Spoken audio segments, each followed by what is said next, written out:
मुझे खुशी है इस बात की कि जब कभी भी हमें सहयोग की ज़रूरत पड़ी होगी चुनाव में, इन दोनों नेताओं ने, इनके संगठन ने, इनके सभी सहयोगी साथियों ने हमारी मदद की है और इस समाजवादी आंदोलन को आगे बढ़ाने में सहयोग किया है। मैं उसके लिए भी इन दोनों नेताओं को धन्यवाद देता हूं और बधाई भी देता हूं। साथ ही साथ जो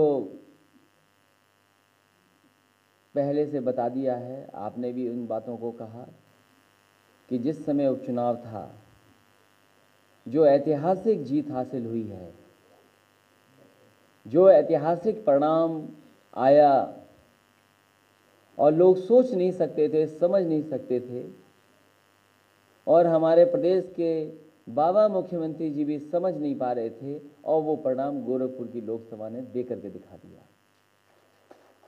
हमें खुशी है इस बात की कि जिस आंदोलन, जिन बातों को लेकर के समाजवादी लोग कई मौकों पर बात रखी है, उन्हीं चीज़ों को आगे बढ़ाने के लिए आपने भी समय समय पर अपनी बात रखने का काम किया है। मैं दोनों नेताओं को बधाई देता हूं कि महागठबंधन में, जिसमें बहुजन समाज पार्टी, समाजवादी पार्टी है, इस चुनाव में जो सबसे बड़ा चुनाव होने जा रहा है देश का, न केवल देश बल्कि दुनिया की नज़र है कि आखिरकार उत्तर प्रदेश का परिणाम क्या होगा। और हमें अब आज भरोसा है, Bahujan Samaj party, Samajwadi party, RLD, Nishad party और हमारे जनवादी पार्टी के आ जाने के बाद उत्तर प्रदेश का सबसे बड़ा परिवर्तन दिखाई देगा। जो 74 की बातें करते थे, अब उन्हें सोचना पड़ेगा कि उनका खाता कहां खुलेगा। एक के अलावा मुझे नहीं लगता कोई खाता खोल पाएंगे। भारतीय जनता पार्टी के जो मुद्दे हैं, अभी तक जो सुनने में आ रहा है, उनके मुद्दे केवल विपक्ष, फिर विपक्ष, विपक्ष और चौकीदार के अलावा मैं नहीं समझता हूं कोई मुद्दे पे बात कर पा रहे हैं। और सब ताकतें लगाने के बाद भी अभी जन समर्थन नहीं जुटा पाए हैं। मैं पहले भी कहता था, आज फिर कहता हूं कि जनता इंतजार कर रही है कि कब मतदान करने का मौका मिलेगा।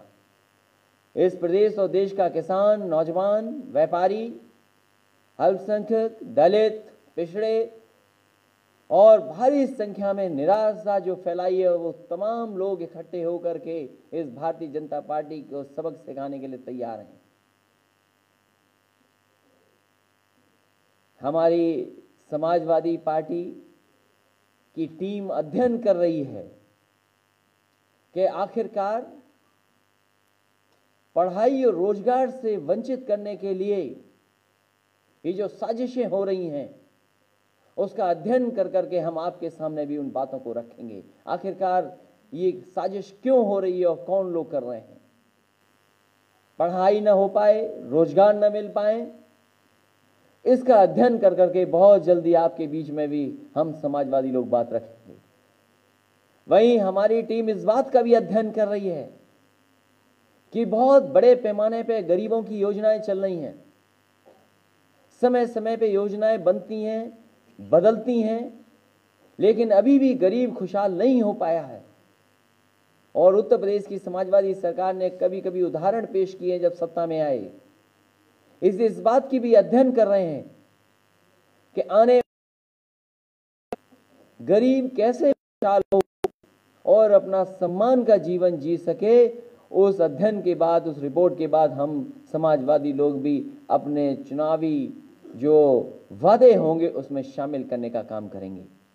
एक बार फिर मैं डॉक्टर संजय निषाद जी का, डॉक्टर संजय चौहान जी का और उनके तमाम सहयोगी साथियों को बधाई देता हूं इस महागठबंधन की मदद और सहयोग के लिए। और हम आपको भरोसा दिलाते हैं, अपने दोनों नेताओं को, दोनों पार्टी के लोगों को, कि जहां हमें सम्मान देना पड़ेगा और उन्हें आगे बढ़ाना पड़ेगा, उसके लिए भी समाजवादी पार्टी उनके साथ खड़ी है।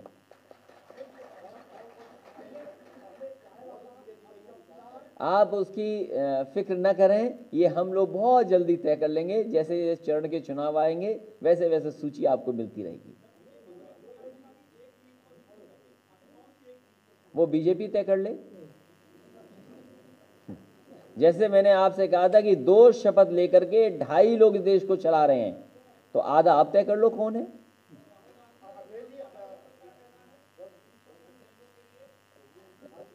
कौन पूछ रहा है? अच्छा, पीछे से आ रही है बात। इसीलिए मैंने कहा आपसे, उत्तर प्रदेश में समाजवादी सरकार ने उदाहरण पेश किया था।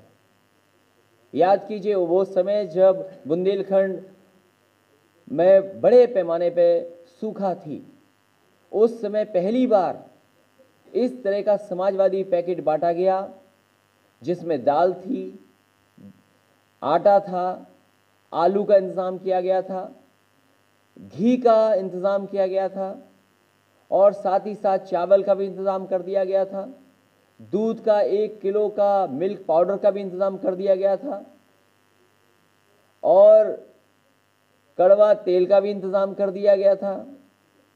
समाजवादी पेंशन भी दे दी थी, और समाजवादी सरकार में जो लोहिया आवास मिलता था वो 3,05,000 का आवास मिला करता था।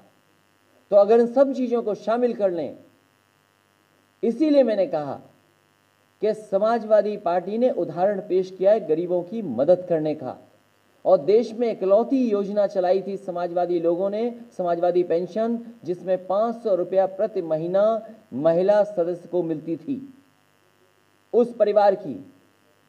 और उसी की नकल कर करके अभी बीजेपी ने प्रधानमंत्री जी से बंटवाया गोरखपुर में किसानों को 500-500 रुपया। ये 500-500 रुपया वो बचत कर करके लाए हैं जिसमें खाद का 5 किलो काटा था, वो बचत का पैसा दिया है, अभी कोई मदद नहीं की है।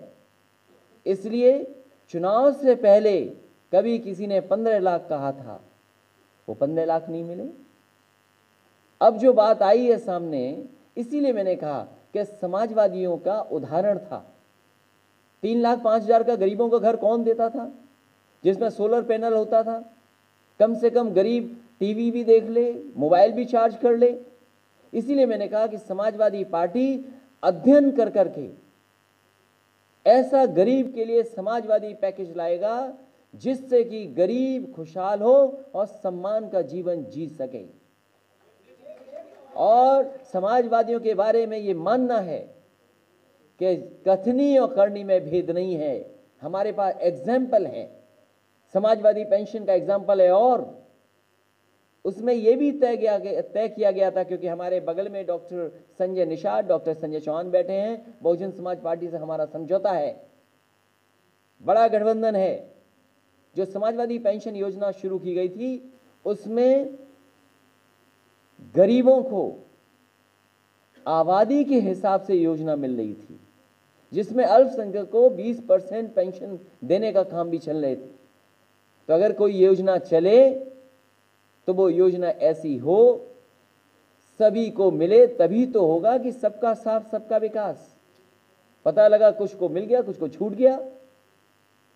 इसलिए आबादी के हिसाब से भी वो योजना चलाई थी। कुछ लोग उसमें गए थे कोर्ट, सुप्रीम कोर्ट तक चले गए थे, लेकिन आपको याद होगा हाई कोर्ट में भी, हम सम्मान करते हैं हाई कोर्ट का, कि हाई कोर्ट ने भी हमारी सरकार की योजना को वैसा ही लागू करने के लिए सलाह दी, और सुप्रीम कोर्ट ने यहां तक कहा कि इससे सुंदर योजना गरीबों के लिए नहीं हो सकती है, और खासकर हमारी माताओं बहनों के लिए वो योजना हमने शुरू की थी। इसलिए जो हम कहेंगे समाजवादी लोग, वो लाखों में भी हो सकती है। और समाजवादी लोग तो देने का काम करते हैं, मदद करने का काम करते हैं। लैपटॉप भी एक उदाहरण है। तो जो पैकेज होगा, घर हो, बिजली हो और थोड़ा पेंशन की खुशहाली वाली हो, वो पूरा पैकेज समाजवादी लोग देंगे। अध्ययन के बाद हम आपके सामने आएंगे।